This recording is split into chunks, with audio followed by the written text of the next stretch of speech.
Wawayu vous présente la rubrique Apprendre le Godié avec le thème Parle-nous du peuple Godié. Salut, j'espère que vous allez bien. Je suis Kevin Adia, jeune ressortissant Godié de Fresco. Alors je fais cette vidéo pour vous parler, pour répondre à un questionnaire, pour vous parler du peuple Godié. Suivez avec moi. Alors la première question est de savoir qui sont les Godiés. Alors comme vous le savez tous, les Godiés sont une ethnie parmi les 61 de la Côte d'Ivoire. On les retrouve principalement au sud-ouest de la Côte d'Ivoire et ils sont classés dans le groupe Kourou. Alors la seconde question est de savoir d'où viennent les Godiés et quelles sont leurs racines. Alors comme vous le savez tous, dans les manuels scolaires et ce qui se raconte, les Godiés viennent du Libéria. Mais je tenais à préciser quelque chose bien avant et rectifier aussi. Il faut dire que comme tous les peuples d'Afrique, les Godiés sont un peuple authentique. Et donc, ils tirent leurs origines encore plus loin, bien au-delà du Libéria. Les Godiés viennent encore plus loin et dans leurs racines, dans le retracement de leur histoire, les Godiés proviennent de la vallée du Nil en terre égyptienne, de façon antique.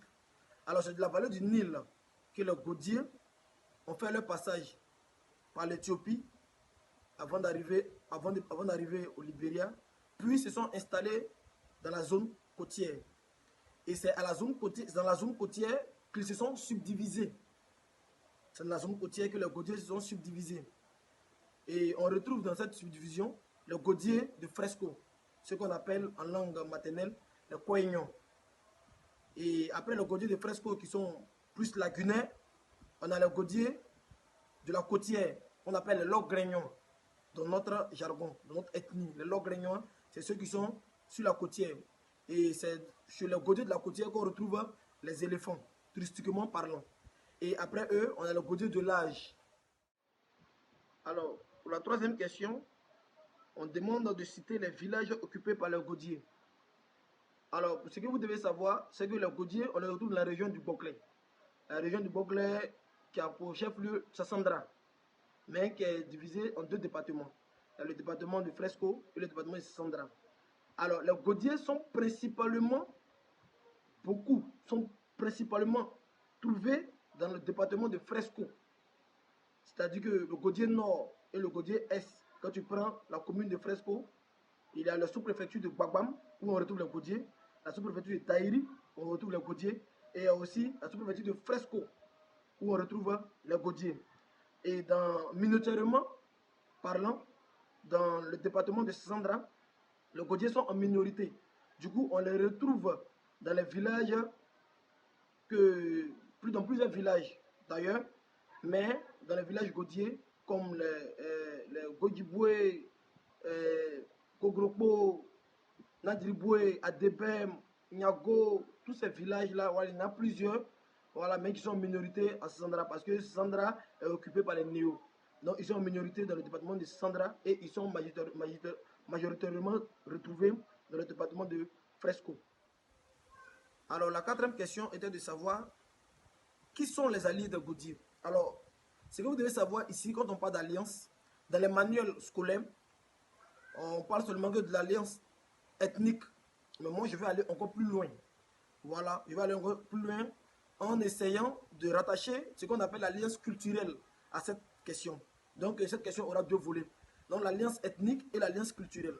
Voilà, comme on nous l'a dit dans les manuels scolaires, les Godiés font leur alliance ethnique avec les Atiers, les Abais et bien d'autres ethnies. Voilà, c'est l'alliance ethnique. Mais moi, je vais encore plus loin pour vous retracer un peu ce qu'on appelle l'alliance culturelle. Alors, je parle d'alliance culturelle, pourquoi? Parce que les Godiés font le voisinage avec les Néo et les Dida. Voilà. Donc, les Néo, nous avons l'alliance culturelle que nous partageons ensemble parce qu'ils sont aussi lagunais, minoritairement lagunais, et ils vivent de la pêche et l'agriculture comme les Godiés.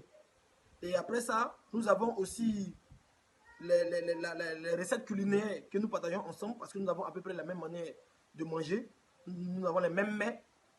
Et il y a aussi un léger frottement dans voilà, l'ethnie.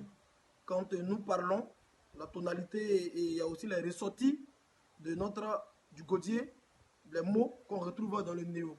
Donc, je peux aussi appeler cette alliance une alliance culturelle. Et pour cette cinquième question, qui est d'ailleurs la dernière, on me demande que mangeons-nous en pays godier?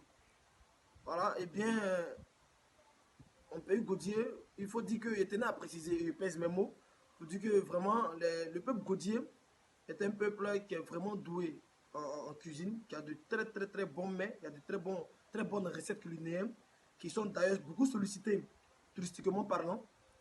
Et ils font partie vraiment des ethnies vraiment, qui proposent de très bons plats bio et des ingrédients et des aliments vraiment naturels.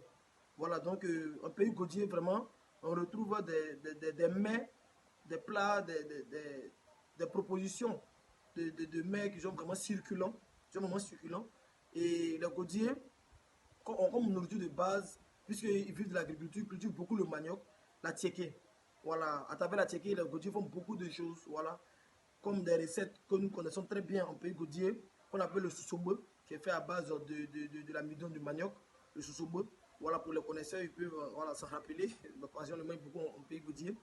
Et la tiéké, voilà, donc après ça, à côté de cela aussi, on a nos mets, vraiment, on a nos mets qui sont vraiment des trucs, vraiment que nos moments que nous maîtrisons vraiment. Voilà, c'est fini pour cette interview. C'était Kevin Adia, alias Abizoku Junior, le Doudoupé Doupé. Et vraiment, jeune ressortissant de Fresco, jeune godier ressortissant de Fresco.